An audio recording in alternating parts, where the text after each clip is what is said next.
Hello, everybody. Welcome to this lecture, which is called Responding to a Text. Before I get started, I just want to clarify that in this context, a text does not refer to a phone message.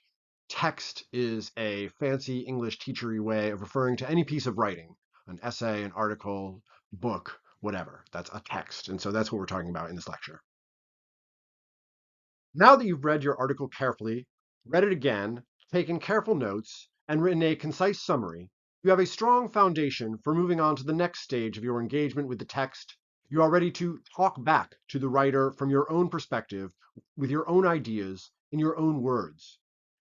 Writers don't write simply to fill up pages with words. They write to provoke a response from readers, to persuade them, to enchant them, to make them think.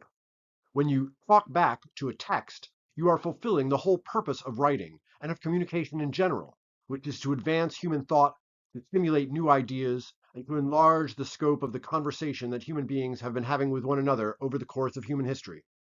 Responding to a text is an opportunity for you to fit yourself into this conversation, contributing a voice to the conversation that no one else can contribute, yours. Good readers are humble and attentive and patient when they read. They listen carefully and with respect to what a writer has to say, making an effort to understand the writer's ideas as well as they can. But good readers also have another side to their personality. They are feisty, opinionated, argumentative, and maybe even a little arrogant. When you are taking notes and summarizing, you are the humble and submissive reader, carefully attending to the writer's meaning.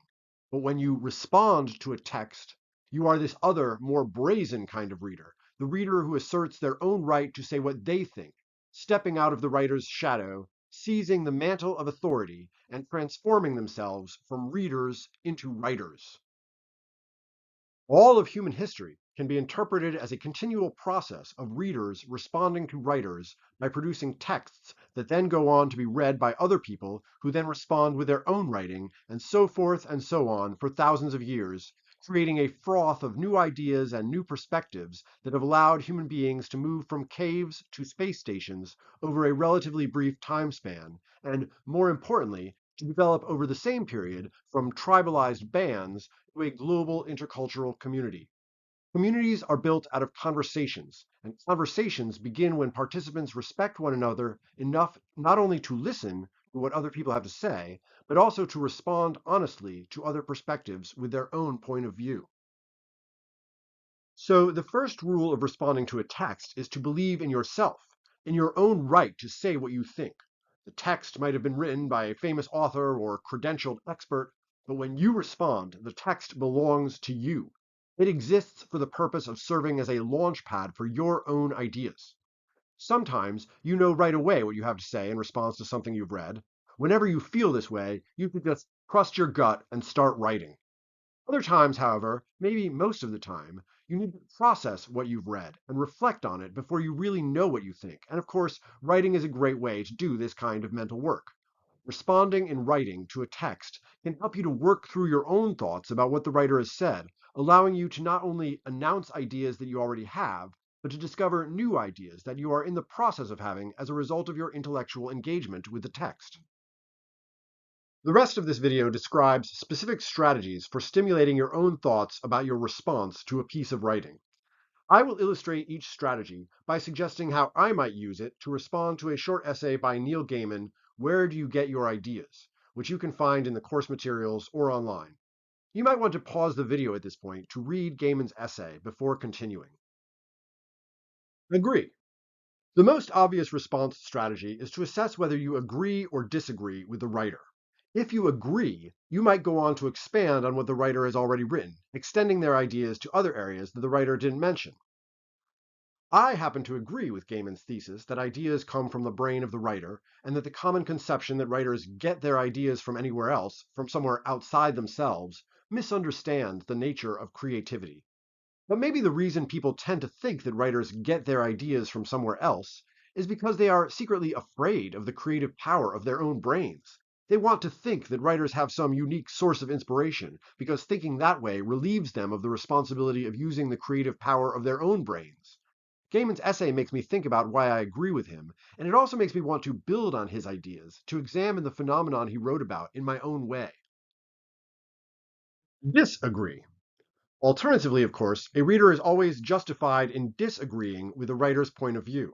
The disagreement might be with the entire thesis of the writer's argument, or it may isolate a particular point that the writer made for intensified scrutiny. In the case of my Gaiman response, I obviously can't argue that Gaiman doesn't get his ideas from his own brain, but in the context of this whole video lecture about writers and responders, I would argue that Gaiman is downplaying an essential element of his creative process, which includes the influence of other writers whom he admires. Gaiman has spoken about how writers like C.S. Lewis, H.P. Lovecraft, and Ray Bradbury inspired his writing, but his essay overlooks this important source of his ideas. I could argue that Gaiman wants to describe the creative process as being a little more self-contained than it actually is. I would say that ideas don't only come out of the writer's head. The stuff that comes out of a writer's head is often the stuff that was planted there by their engagement with texts written by other writers. Pull out a quote and think about it.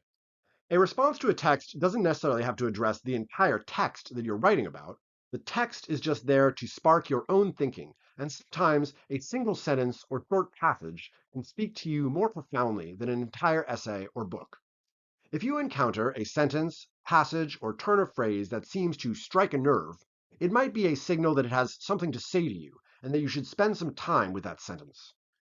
In Gaiman's essay, one of the passages that stood out to me was this: "My idea of hell is a blank sheet of paper, or a blank screen, and me staring at it, unable to think of a single thing worth saying, a single character that people could believe in, a single story that hasn't been told before."